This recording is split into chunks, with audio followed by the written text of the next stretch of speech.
Hello दोस्तों, how are you? I suppose you will be fine. Friends, आज हम आपको सिखाने जा रहे हैं कुछ ऐसा जो टेंसेस के अंदर हमने 6 टेंस सीख लिया। तो easy techniques of spoken English course by Toral education, and today we are going to learn present perfect tense. Present perfect tense is an important tense by H.V. Kevadia. So friends, let's begin. Present perfect tense. So where do we use this tense? Friends, ये tense आप कहाँ use कर सकते हैं? तो आपको मैं बता दूं कि ये टेंस आप यूज कर सकते हैं for the actions which have completed recently and have still some effects. Actions which have completed recently, जो एक्शंस तुरंत में पूरी हो गई हैं और आज भी अभी भी उसकी कुछ इफेक्ट हैं. राइट? सो फ्रेंड्स, यहां पर हम सेंटेंस फॉर्मेशन देखेंगे. तो सेंटेंस फॉर्मेशन के अंदर हम क्या देख सकते हैं? तो सबसे पहले आएगा सब्जेक्ट, उसके बाद में आएगा हैज और हैव, उसके बाद में आएगा V3, दैट मीन्स वर्ब का थर्ड फॉर्म, पास्ट पार्टिसिपल जिसको हम कहते हैं PP, पास्ट पार्टिसिपल. उसके बाद में आएगा ऑब्जेक्ट, ऑब्जेक्ट के बाद में आएगा other words. Right? Subject, has, have, V3, object and other words. इस तरह से हम सेंटेंस को बना सकते हैं. इसके बाद में हम सेंटेंस देखेंगे नेगेटिव. जो नेगेटिव सेंटेंस कुछ इस तरह होता है: सब्जेक्ट, हैज और हैव, फिर नॉट, फिर वर्ब 3, फिर ऑब्जेक्ट और अदर वर्ड्स. हैज हैव के बाद तुरंत नॉट लगा देंगे तो आ जाएगा नेगेटिव सेंटेंस. उसके बाद में आता है क्वेश्चन सेंटेंस. क्वेश्चन सेंटेंस किस तरह से आता है? सबसे पहले आएगा हेल्पिंग वर्ब हैज और हैव, दोनों में से कोई एक. ही, शी, इट के साथ, मतलब थर्ड पर्सन सिंगुलर के साथ हम यूज करते हैं हैज, और बाकी सब सब्जेक्ट के साथ हम यूज कर सकते हैं हैव. राइट? सो फ्रेंड्स, यहां पर हैव और हैज, फिर सब्जेक्ट, फिर वर्ब, फिर वर्ब का थर्ड फॉर्म, वर्ब का थर्ड फॉर्म आप देख सकते हैं यहां पर, फिर ऑब्जेक्ट, फिर अदर वर्ड्स. और हम देखेंगे कुछ शॉर्ट फॉर्म्स, जो शॉर्ट फॉर्म्स हम इस तरह से कर सकते हैं. जैसे कि हैज नॉट का हो जाएगा हैजंट, हैज नॉट का हो जाएगा हैजंट. फिर हैव नॉट का हो जाएगा haven't, I haven't, he hasn't. इस तरह से हम बोल सकते हैं हैवेंट और हैजंट. सो फ्रेंड्स, यहां पर हम देखेंगे सेंटेंसेस. तो सबसे पहले सेंटेंस क्या आएगा? देखिए यहां पर ये है the sun has risen up just now. Has, यहां पर जो सन है, द सन, ये सब्जेक्ट है, हैज है वो है हेल्पिंग वर्ब, राइजन अप ये है वर्ब, वर्ब का third form Ryzen up. Just now other words हैं, इसमें ऑब्जेक्ट नहीं है, इसमें ऑब्जेक्ट नहीं है. कुछ ऐसे भी सेंटेंसेस होते हैं जिसमें ऑब्जेक्ट नहीं होता. ऑब्जेक्ट का मतलब है जिसके ऊपर काम हो रहा है उसको ऑब्जेक्ट कहते हैं. ये जस्ट नाउ टाइम बताने वाला ये वर्ड्स हैं. राइजन अप V3 है. तो इस तरह से the sun has risen up just now, अभी अभी सूर्योदय हुआ है, अभी अभी सूर्योदय हुआ है. Yes, he has gone to office, he has gone to office at 9 am, he has gone to office at 9 am. 9 बजे वो ऑफिस गया है, 9 बजे वो ऑफिस गया है. He has gone to office. Gone to मतलब अभी वापस नहीं आया, अभी उसकी इफेक्ट शुरू है, मतलब वो ऑफिस में ही है. तीसरा sentence, she has cooked my favorite dish, she has cooked my favorite dish. My favorite dish जो है वो है ऑब्जेक्ट. इसमें my favorite dish is an object. cooked V3, has helping verb, और ये है she है subject. Subject has V3 and object, other words नहीं है इसमें. she has cooked my favorite dish, she has cooked my favorite dish, उसने मेरी favourite dish बनाई है. Right? Next sentence, they have left Mumbai and gone to Karnavati today. They have left Mumbai and gone to Karnavati today. उन्होंने आज मुंबई छोड़ दिया है, मतलब उसकी इफेक्ट शुरू है, और कर्णावती गए हैं। आज कर्णावती गए हैं। They have left Mumbai and gone to Karnavati today. आज वो मुंबई छोड़ के कर्णावती गए। I have purchased a car. I have purchased a car. मैंने एक गाड़ी खरीदी है। I have purchased a car. Purchase मतलब खरीदी है। I have purchased a car. Next sentence. He has woken up now. He has woken up now. वो अभी उठ गया है। वो अभी उठ गया है। मतलब जो हम उसकी नींद थी वो खुल गई है। He has woken up now. We have opened a new parlor on the street last month. We have opened a new parlor on the street last month. Right? We have opened a new parlor on the street last month. ये street में हमने last month एक parlour खोला है। Right? In this street मतलब ये street में ये गली में हमने एक पार्लर खोला है। कब खोला है? Last month. कब खोला है? Last month. We have opened a parlour in this street last month. Right? Manish has read the Chanakya Niti. Manish has read the Chanakya Niti. Chanakya नीति एक बुक है, बहुत ही अच्छी बुक है, बहुत ही अच्छी बुक है, आप पढ़ो। चाणक्य नीति क्या कहती है? राइट? मनीष हैज रेड, ये रीड नहीं है, रेड है। Manish has read the Chanakya नीति।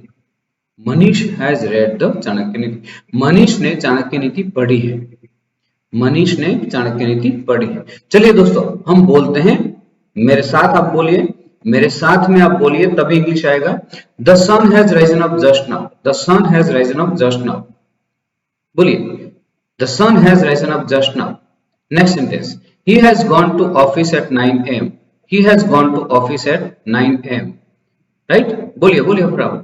She has cooked my favourite dish. She has cooked my favourite dish. They have left Mumbai and gone to Karnavati today. They have left Mumbai and gone to Karnavati today. मैं जब पहला sentence बोलता हूं तो आप सुनिए, दूसरा सेंटेंस बोलता हूं तो उसके साथ में आप बोलिए। They have left Mumbai and gone to Karnavati today. I have purchased a car.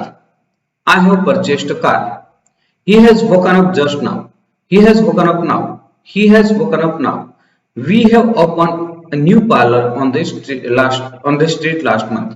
We have opened a new parlor on the street last month. We have opened a new parlor in the street. In भी बोल सकते हैं, in the street last month. Manish has read the Chanakya नीति. Manish has read the Chanakya नीति. Right? So इस तरह से दोस्तों सेंटेंस बनते हैं। He has, she has, it has. Right? He has, she has, it has. उसके बाद में V3. I have, we have, you have, they have. उसके बाद में V3. So I, we, you और they उनके साथ आता है have, और he, she, it उसके साथ आता है has. कोई प्लूरल सब्जेक्ट है तो उसके अंदर have आएगा, कोई सिंगुलर सब्जेक्ट तो उसके अंदर has आएगा। तो चलिए दोस्तों, हम नेगेटिव सेंटेंसेस को पढ़ते हैं। नेगेटिव का मतलब है वो उसने नहीं किया। राइट? उसने वो नहीं किया। सबसे पहले है he has not managed the company well. उसने कंपनी को अच्छी तरह से मैनेज नहीं किया। उसने कंपनी को अच्छी तरह से मैनेज नहीं किया। दूसरा, they have not brought any gift for you. They have not brought any gift for you. वे आपके लिए कोई गिफ्ट नहीं लाए। Right? She has not given him anything to eat today. उसने आज उनको कुछ खाने के लिए नहीं दिया। उसने आज उनको कुछ खाने के लिए नहीं दिया। I have not written any essay this week. ये वीक में मैंने कोई ऐसे नहीं लिखा, कोई निबंध नहीं लिखा। ऐसे मतलब निबंध। Not written मतलब नहीं लिखा। Write का written हो गया, give का given हो गया, bring का brought हो गया, manage का managed हो गया। इस तरह से V3 बनता है। V3। Right? Next, the government has not announced any project yet. The government has not announced any project yet. Government ने अभी तक, yet का मतलब है अभी तक, yet का मतलब है अभी तक कुछ भी प्रोजेक्ट, कोई भी प्रोजेक्ट अनाउंस नहीं किया, कोई भी प्रोजेक्ट डिक्लेयर नहीं किया। The government has not announced any project yet. I have not bought a pair of shoes. I have not bought a pair of shoes. मैंने जूते की जोड़ी नहीं खरीदी. मैंने जूते नहीं खरीदे. In short, मैंने जूते नहीं खरीदे. Next, Mukesh has not decorated his house till today. Right? Mukesh ने, ये स्टिल है, वो टिल भी हो सकता है. राइट? मुकेश ने अभी तक उसका घर नहीं डेकोरेट किया. मुकेश ने अभी तक उसका घर डेकोरेट नहीं किया.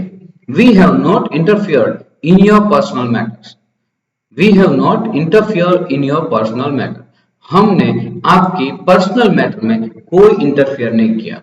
मतलब हमने आपकी पर्सनल मैटर में कोई दखलंदाजी नहीं की. Our group has not traveled to Mumbai. Our group has not traveled to Mumbai. हमारा ग्रुप मुंबई ट्रैवल नहीं किया, मतलब मुंबई नहीं गए. हमारा ग्रुप मुंबई नहीं गया. अर्चना एंड मयंक, ये प्लूरल हो गया. देखिए, Archana and Mayank have not got married yet. Archana और मयंक अभी तक मैरिज नहीं किया. अभी तक मैरिज नहीं किया. Have not got married yet. Yet का मतलब अभी तक. राइट? तो फ्रेंड्स यहां पर सेंटेंसेस देखते हैं. ही has not manage the company well. बोलिए, आपको बोलना है सेंटेंसेस, आपको बोलना है, आप बोलेंगे तभी आपको इंग्लिश आएगा. He has not manage the company well. He has not manage the company well. They have not brought any gift for you. They have not brought any gift for you. She has not given him anything to eat today. She has not given him anything to eat today. I have not written any essay this week. I have not written any essay this week. The government has not announced any project yet. The government has not announced any project yet. I have not bought a pair of shoes. I have not bought a pair of shoes. Mukesh has not decorated his house till today. Mukesh has not decorated his house till today. We have not interfered in your personal matter. We have not interfered in your personal matters. Right? Our group has not traveled to Mumbai. Our group has not traveled to Mumbai. Our group plural लगता है लेकिन group एक है, singular है, इसलिए has लगाया. Our group has not traveled to Mumbai today. Archana and Mayank have not got married yet. Archana and Mayank have not got married yet. Friends, आप जितनी भी प्रैक्टिस करेंगे उतना आपको इंग्लिश जल्दी आ जाएगा. English easy है, English is not hard, but you need to practice. You need to practice, and practice makes a man perfect. But a perfect practice makes a man perfect. Let's see the interrogative sentences. That means question sentences. There are some questions which we have to ask others. Let's see. Have you helped me in doing this work? Have you helped me in doing this work? क्या आपने मेरी मदद की है इस काम करने में? ये काम करने में आपने मेरी मदद की है. Have you helped me? Next, have you given me anything? क्या आपने मुझे कुछ दिया है? Have you given me anything? क्या आपने मुझे कुछ दिया है? Has she gone to the office? Has she gone to the office? ये सारे जो क्वेश्चंस हैं इसको इनवर्स क्वेश्चंस कहते हैं, जिसका यस और नो में आंसर आता है. जिसका यस और नो में आंसर आता है, ऐसे क्वेश्चंस हैं. ये यू है, यू के साथ हैव आएगा, यू के साथ हैव आएगा और शी के साथ हैज आएगा. राइट? ही शी इट में हैज आता है. Has she gone to the office? क्या वो ऑफिस गई है? ये अभी WH क्वेश्चन हो गया. WH question, how has she gone to the office without a vehicle? Vehicle के बिना वो ऑफिस कैसे गई? How has she gone to the office without a vehicle? Vehicle के बिना ऑफिस कैसे गई? Next, what have they done in this matter? What have they done in this matter? ये काम में, ये मैटर में, ये बाबत में उन्होंने क्या किया? What have they done? क्या किया? In this matter. When मतलब कब, what मतलब क्या, how मतलब कैसे. When have you returned from the office? When have you returned from the office? आप ऑफिस से कब आए? इस तरह से सेंटेंस बनते हैं दोस्तों. सेंटेंस किस तरह से बनते हैं वो आपको मैं हर टेंस में दिखा रहा हूं. आज आपका 7th टेंस चल रहा है. 7th 6th तो हमने ऑलरेडी पढ़ लिया. Next, who has played well in this match? Who has played well? Friends, ये हु मतलब किसने मतलब सिंगुलर आता है. हु का जब भी क्वेश्चन होता है तब हैज आता है. Who has played well in this match, ये मैच में कौन अच्छा खेला। Next, where have you stayed in Delhi, Delhi में आप कहाँ रुके थे। Where have you stayed in Delhi, Delhi में आप कहाँ रुके हैं। तो इस तरह से हम रुके हैं, रुके थे नहीं, हाँ, कहाँ रुके हैं। Next, have you reached to the station now, have you reached to the station now, क्या अभी आप स्टेशन पहुंच गए, क्या अभी आप स्टेशन पहुंच गए। इस तरह से सेंटेंसेस है, क्वेश्चन सेंटेंसेस। फ्रेंड्स यहां पर आप देखिए, यहां पर आप देखिए, have you help me in doing this work, आप पढ़िए, have you help me in doing this work, right, पढ़िए, पढ़िए और बोलिए, have you help me in doing this work, have you given me anything, have you given me anything. आप अपने आप practice करिए, आप मिरर में देख के प्रैक्टिस करिए, आप किसी फ्रेंड्स के साथ बोल के प्रैक्टिस करिए। प्रैक्टिस करने से आपकी जो इंग्लिश है पावरफुल हो जाएगी। Has she gone to the office, has she gone to the office, how has she gone to the office without a vehicle, how has she gone to the office without a vehicle. इस तरह से question के tone में बोलना है, question है तो question के टोन में बोलना है। What have they done in this matter, what have they done in this matter. When have you returned from the office, when have you returned from the office। Who has played well in this match, who has played well in this match। Where have you stayed in Delhi, where have you stayed in Delhi। Have you reached to the station now, have you reached to the station now, have you reached to the station now। इस तरह से हम question को बोल सकते हैं, इस तरह से हम टेंसेस की प्रैक्टिस कर सकते हैं, सेंटेंसेस की प्रैक्टिस कर सकते हैं। और जितनी प्रैक्टिस करेंगे इतना ही इंग्लिश आएगा। इंग्लिश कोई जड़ी बूटी नहीं है जो पिला दी तो आ जाएगा। इंग्लिश एक प्रैक्टिस का सब्जेक्ट है। कोई भी लैंग्वेज आपको सीखनी है, कोई भी चीज आपको सीखनी है तो प्रैक्टिस की नेसेसिटी होती है। प्रैक्टिस करेंगे आपको इंग्लिश आ जाएगा। If you practice more and more and more and more, then you will get more and more and more and more. This is the simple funda of learning English. Friends, thank you for being with us. Thank you very much. Thank you.